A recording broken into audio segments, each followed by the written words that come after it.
लालू प्रसाद पर बीजेपी है चुप, बिहार आए तो किया वेलकम, विवादित बयान दिया तो साधी चुप्पी।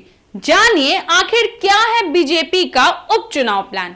राजद सुप्रीमो लालू प्रसाद यादव के बिहार लौटने पर उनका स्वागत करने वाली भाजपा उनके भक्त चरण दास पर दिए विवादित बयान पर चुप है।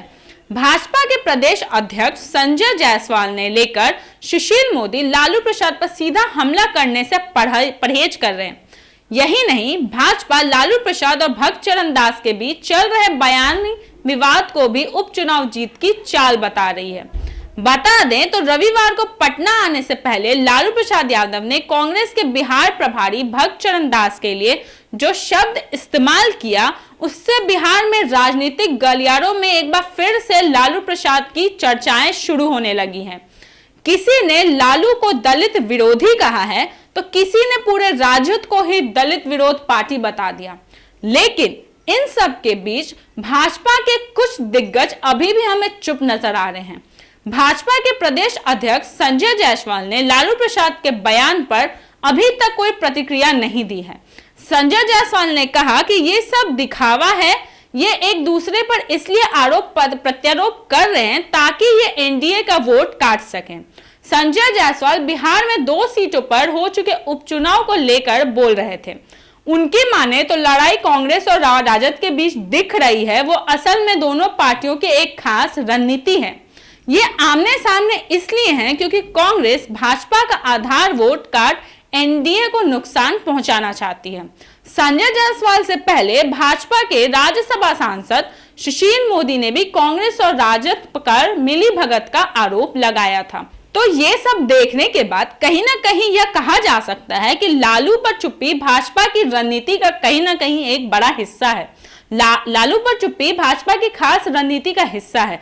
असल में भाजपा लालू प्रसाद के बिहार वापसी को ज्यादा चर्चा में लाना नहीं चाहती, खास तौर से कुशेश्वर स्थान और तारापुर में जहां उपचुनाव हो रहे हैं। उपचुनाव में लालू की चर्चा शुरू होने के मतलब है कि राजद के कोर वोटरों को उकसाना। इन वोटरों को गोलबंदी एनडीए को नुकसान पहुंचा सकती है। बिहार विधानसभा 2020 की बात करें तो यहां से एनडीए के प्रत्याशी के तौर पर शशि भूषण हजारी, जो कि जेडीयू के थे, उन्हें 2222 वोटों से जीते थे।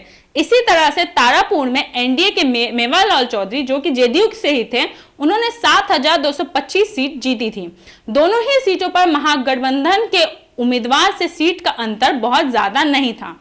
2020 के विधानसभा चुनाव के बाद भले ही एनडीए गठबंधन की सरकार नहीं बनी हो, लेकिन महागठबंधन और एनडीए की सीटों का फर्क ज्यादा नहीं रहा।